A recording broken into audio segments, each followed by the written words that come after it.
Hello friends, welcome to my YouTube channel. और अभी मैं हूँ नाथ द्वारा।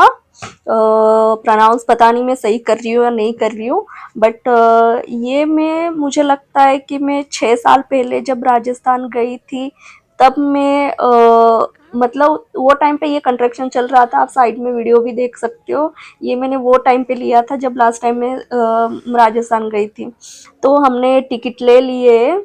पर हेड आई थिंक 200 रुपीज़ था टिकट। वहाँ पे मतलब बहुत सारी चीज़ें एक्टिविटीज़ है, उसके हिसाब से टिकट है। तो ये हमने नॉर्मल जो रहता है वही टिकट लिया था क्योंकि हमारे पास ज़्यादा टाइम नहीं था। और ये देखो आप लोग एंट्रेंस देख सकते हो, इतना बड़ा गेट है, बहुत बड़ा है। आप लोग देखो, आप लोगों को भी अच्छा लगेगा। अभी मैं आगे कुछ बोलने वाली नहीं हूँ, बस आप लोग देखो।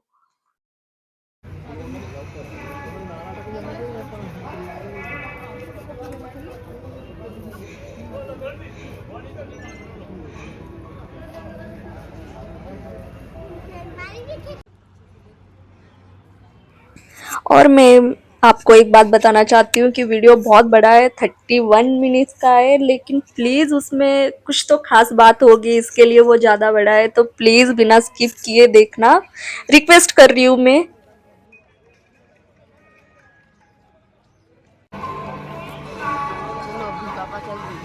हाँ,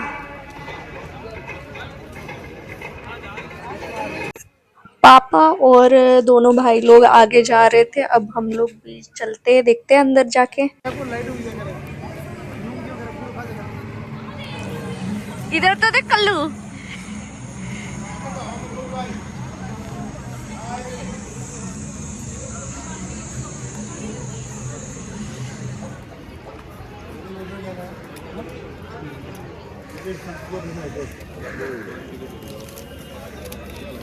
अलग अलग है क्या? चल ना। अभी चलो।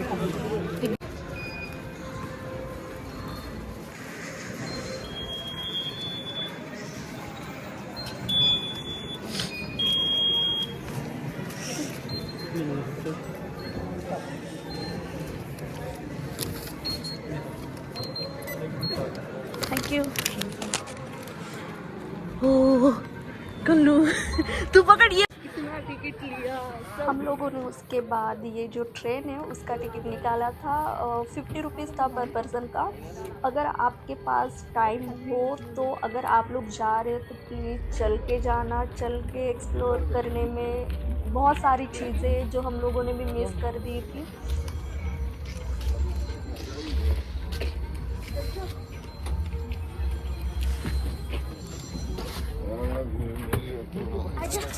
ट्रेन को निकलने के लिए 5-10 मिनट था, तो हम लोग थोड़ा बाहर निकल के ऐसे ही मस्ती कर रहे थे। वो थोड़ा मेरा फ़ोटो शूट कर रही थी और ऐसे ही हम लोग टाइम पास कर रहे थे।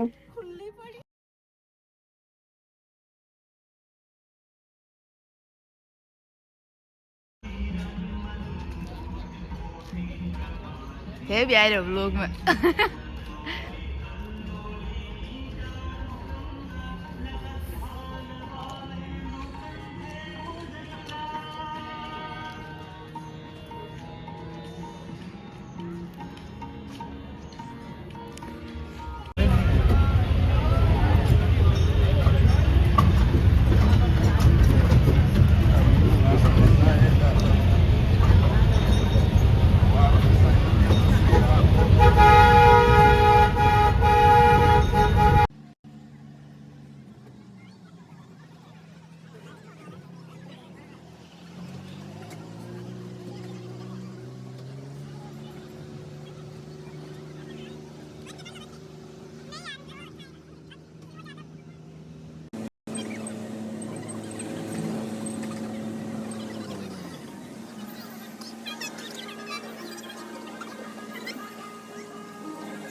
हाँ, कपड़े का दुकान। हाँ ना, यही होता है घूमने का जगह होता है वो वॉशरूम थे, हमने चेंज कर लेना चाहिए।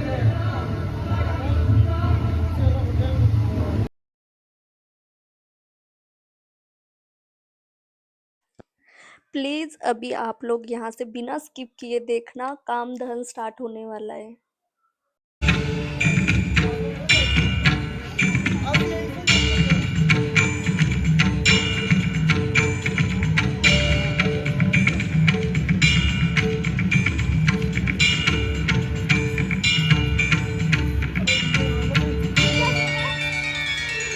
देखो उधर से गिरी है। हाँ बता।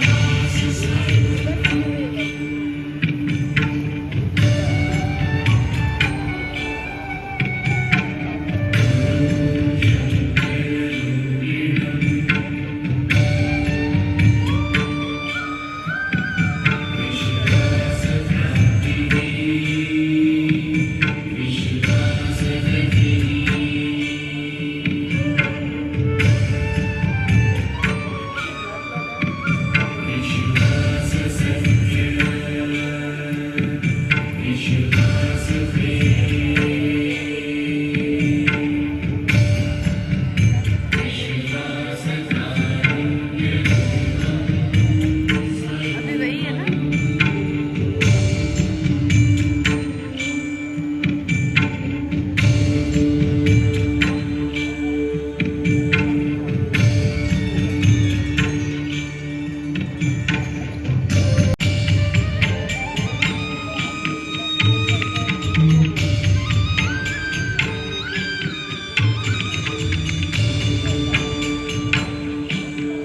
बर्फ भी बना नहीं बर्फ भी बहुत बना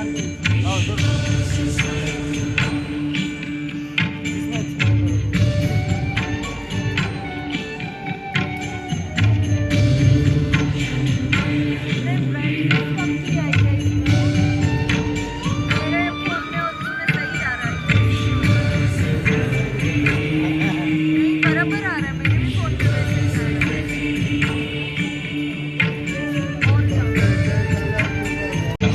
पकड़ो यार, मैं देखूंगे मैं। दिख रही है, जाना।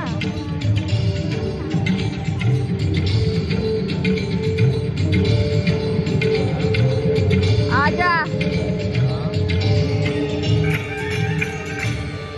खींचे बाद में दिखेंगे। अभी चेंज हो वो देख उधर ध्यान दे।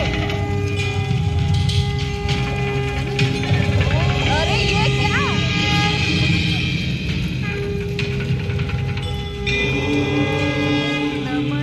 वन्दे बौद्धमयं नित्यं गुरुं शङ्कररूपिणं यमाश्रितो हि वक्रोऽपि चन्द्रः सर्वत्र वन्द्यते।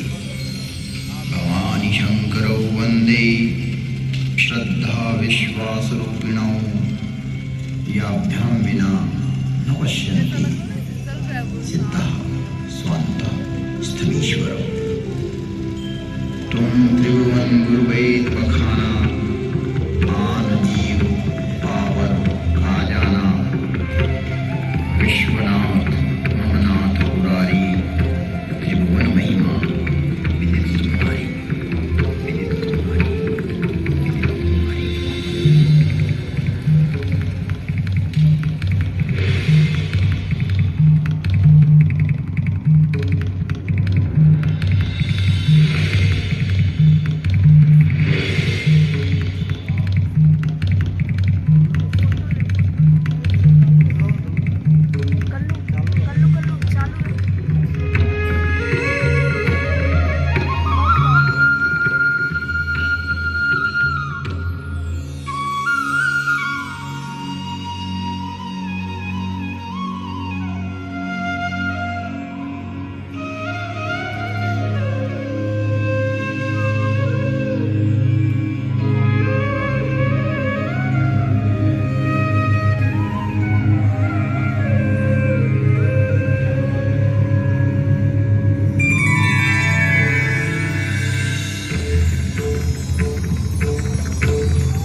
तो आइए प्रवेश करते हैं एक और दर्शन में। शाश्वत धर्म ने एक सूत्र दिया है, अति सर्वत्र वर्जित, अर्थात आवश्यकता से अधिक कोई भी वस्तु हानिकारक होती है। आयुर्वेद ने भी कहा है कि वात, पित्त और कफ का सम्यक होना स्वास्थ्य के लिए अति आवश्यक है। समाज में भ्रम को प्रचारित कर एवं सार्वभौम को संकुचित कर किसी भी असत्य को सत्य प्रमाणित करने के लिए किए गए प्रयास कालांतर में उसी तरह नष्ट हो जाते हैं जैसे शिव के सन्मुख जाकर कामदेव नष्ट हो गया। इस कथानक के माध्यम से अनुभव करते हैं एक और दर्शन का। पूर्व जन्म में जब पार्वती सती के रूप में थी, तब सती के पिता दक्ष ने शिव का अपमान करने हेतु एवं हठतापूर्वक स्वयं को स्थापित करने के लिए जगत में समाज को भ्रमित किया था। तब अपने पिता के इस कृत्य से सती क्रोधातुर हो गई और यज्ञशाला में गर्जना करके बोली, जिन लोगों ने यहाँ सनातन शिव नीलकंठ महादेव की निंदा की है या सुनी है, उन सबको शीघ्र ही इसका फल मिलेगा और मेरे पिता को भी इस दंभ का दंड मिलेगा। ऐसा कहकर पुनः शिव प्राप्ति की दृढ़ता को दृढ़ कर सती ने अपना शरीर त्याग दिया। सती के देह के त्याग के उपरांत शिव ने क्रोध में आकर अपने गण वीरभद्र को भेजा, जिसने यज्ञ का विध्वंस कर दिया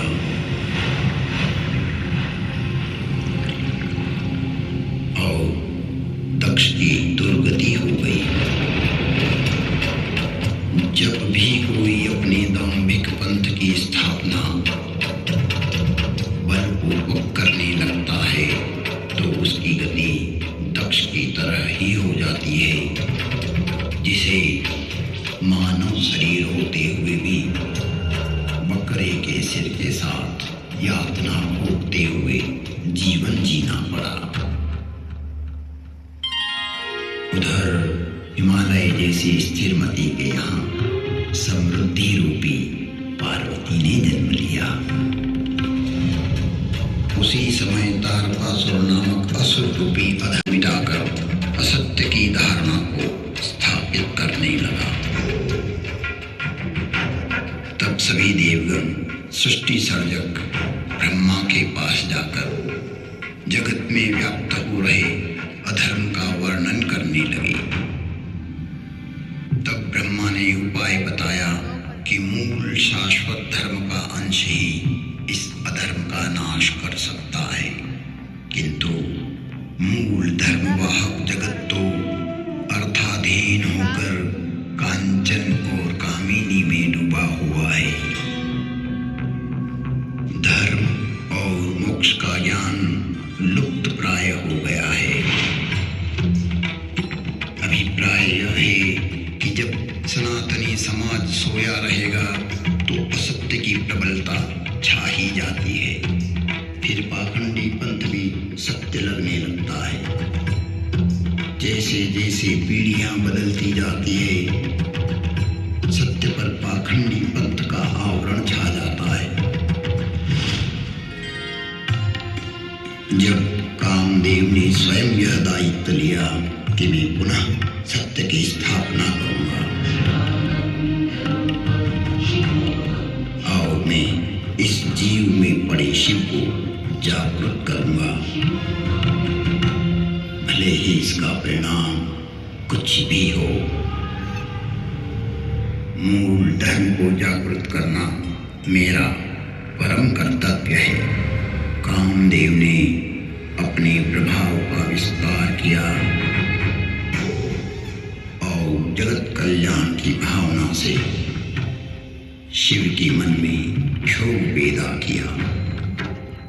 तो एक ही क्षण में सारी मर्यादाएं मिट गई।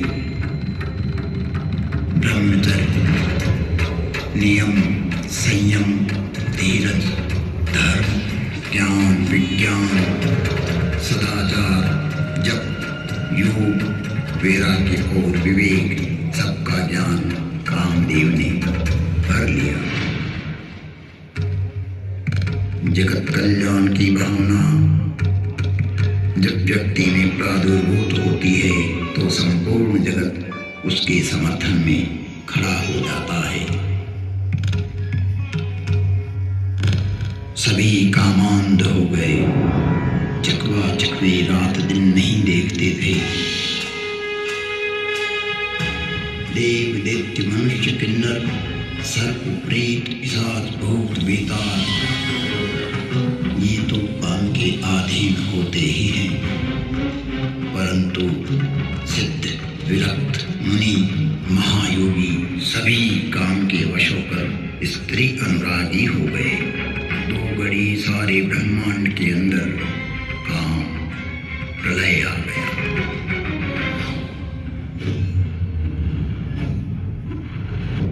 अर्थात जब एक पुरुषार्थी ने धरती पर व्याप्त दाम्भिक वृत्तियों और झूठ को परास्त करने का संकल्प किया तो सारा जगत उसके सहयोग के लिए आतुर हो उठा तथा उसका अनुसरण करने लगा। तात्पर्य यह है, जो स्वयं को मिटाकर संसार में सत्य, प्रेम, करुणा को प्रवाहित करना चाहता हो तो सारा जगत उसके साथ खड़ा हो जाता है। धर्म, अर्थ, काम, मोक्ष में से केवल काम की ही प्राबल्यता से शिव समाधि में विक्षेप करना, इसमें काम का ही अतिरेक था। इसलिए एक बार कामदेव डर गया। किंतु संसार में जीव रूपी शिव जागेगा तो ही उसका अंश धर्म को संरक्षित कर पाएगा।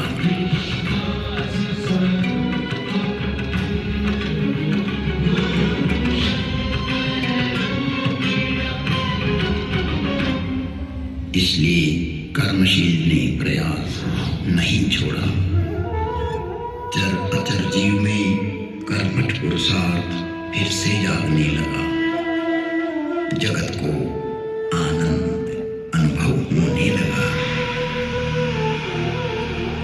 सरोवरों में कमल खिलने लगे, भंवरे गुंजार करने लगे, कीर और कोकिल प्रेम उत्प्रेरक वाणी बोलने लगे। स्वराजनाद विस्तृत होने लगा। जगत तालबद्ध हो नृत्य करने लगा।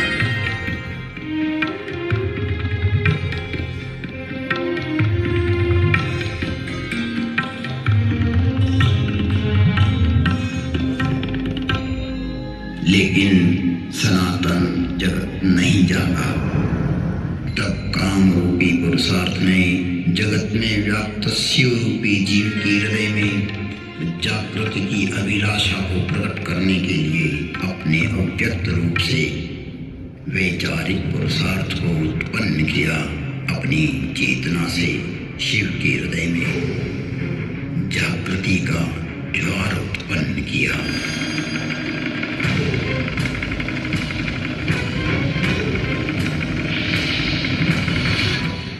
जगत की समाधि में विक्षेप हुआ,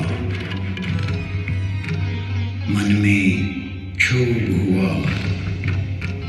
श्री हरि की प्रेरणा से शिव जागे और देखा कि यहाँ तो अपने स्वार्थवश हर क्षेत्र में व्यक्ति अपनी अपनी झूठी मान्यताओं को स्थापित कर रहा है एवं कई पंथ स्थापित हो चुके हैं।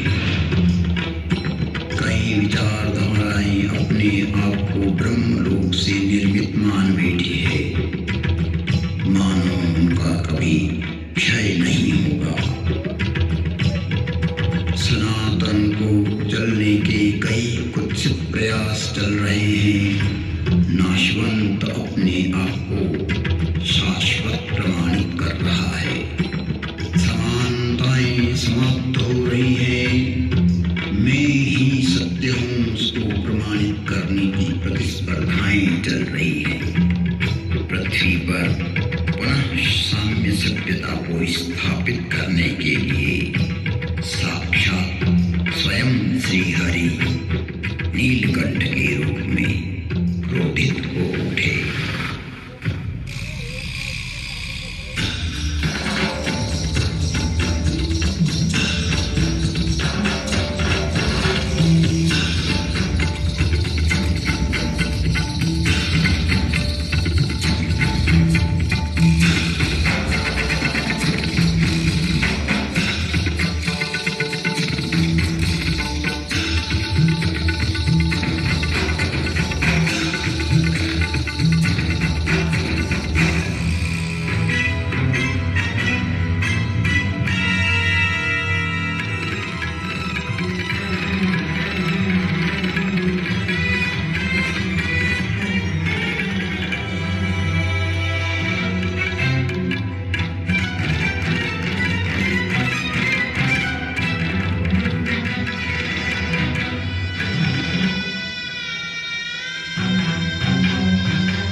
धरती कांपने लगी। प्रलय की बिजलियां घनघोर आकाश में चमकने लगी। नक्षत्र हिलने लगे, ज्वालामुखी फटने लगे, आकाश में कड़ाके बोलने लगे। तब शिव रूपी जीव ने तीसरे नेत्र से देखा और देखते ही राजसी सुख भोग करने वाले जलकर भस्म हो गए। जगत में हाहाकार मच गया। दमनकारी उदास हो गए, स्वराजवादी सुखी हो गए, लोलुप लोग भोग सुख के बिना व्याकुल हो गए और निर्मल स्वभाव के लोग चिंता रहित होने लगे। जब कर्मवीर पुरुष ने जीव के अंदर सो रहे शिव के अंश को जागृत किया तो स्वार्थी लोग निराश हो गए। अपना पंथ प्रचारित करने वाले उदास हो गए। सनातन जब जागा तो लोगों की भ्रांतियां समाप्त होने लगी। उन्हें सत्य समझ में आने लगा तो विकृत पंथवादियों का नाश हो गया। आशुतोष शिव ने कर्म रूपी पौरुष को जगत कल्याण के लिए किए गए प्रयत्न से प्रसन्न होकर कामदेव को एक वरदान दिया।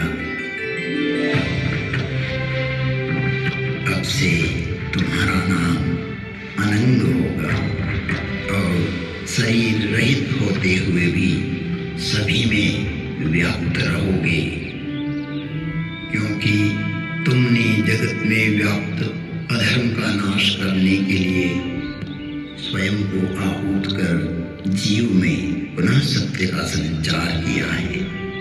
संसार में सनातन धर्म के दर्शन को पुनः जागृत किया है। केवल धर्म, केवल अर्थ, केवल काम और केवल मोक्ष पूर्ण सत्य नहीं है। चारों पुरुषार्थों का समान रूप होना अति आवश्यक है।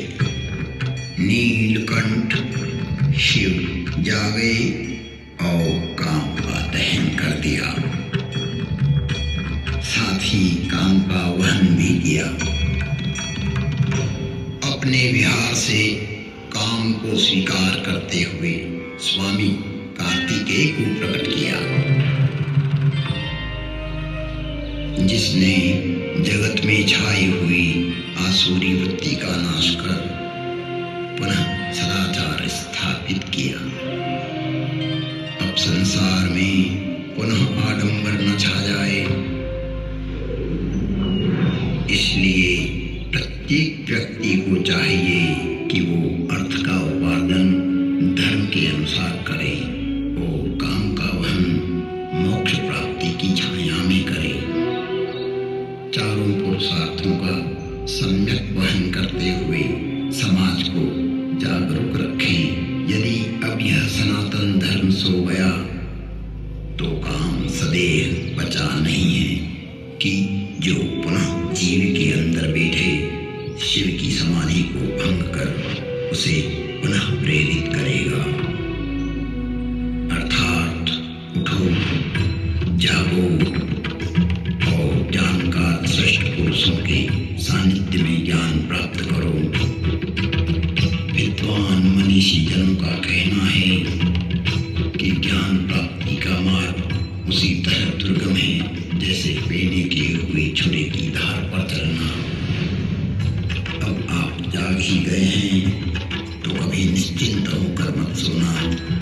जब तक सृष्टि है तब तक अपने सनातन को हस्तांतरित करते रहना। तुम त्रिभुवन गुरु वेद बखाना, आन जीव पावर का जाना। विश्वनाथ ममनाथ पुरारी, त्रिभुवन महिमा विदित तुम्हारी।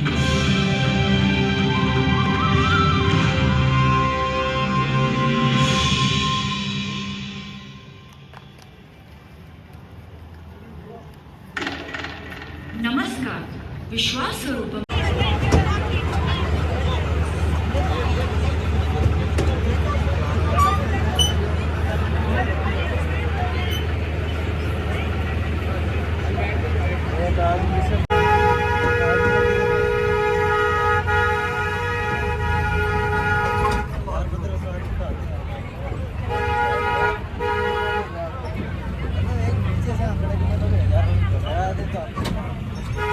हमने यहाँ पे आना चाहिए था फोटो खींचने। खींचना 2-3 फोटो।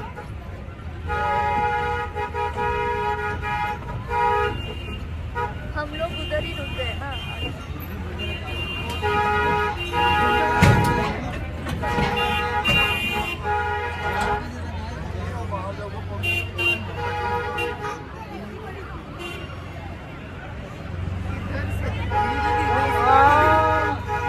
हम जा सकते हैं ना?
उम्मीद करती हूँ कि आप लोगों ने बिना स्किप किए हुए वीडियो देखा होगा, क्योंकि आधा अधूरा नॉलेज लेना या आधी अधूरी बात को देख के रिएक्ट करना, उसका कोई भी मतलब नहीं होता है। तो मुझे लगता है आप लोगों ने पूरा वीडियो बिना स्किप किए देखा होगा।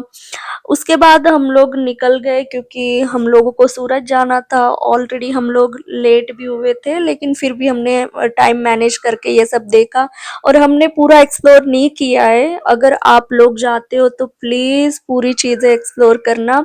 बहुत अच्छा है, बहुत ही मतलब अ, क्या उसके लिए कोई वर्ड नहीं है, बहुत ही अच्छा है। मुझे पर्सनली बहुत अच्छा लगा। मैं खुद दोबारा जाने का ट्राई करूँगी। बट मिलते हैं नेक्स्ट वीडियो में। अभी के लिए बस इतना ही। घर में अपने खुश रहो यार और अच्छी हो गई, बोल रही क्या थी बोल क्या? सकती हूँ, बाय।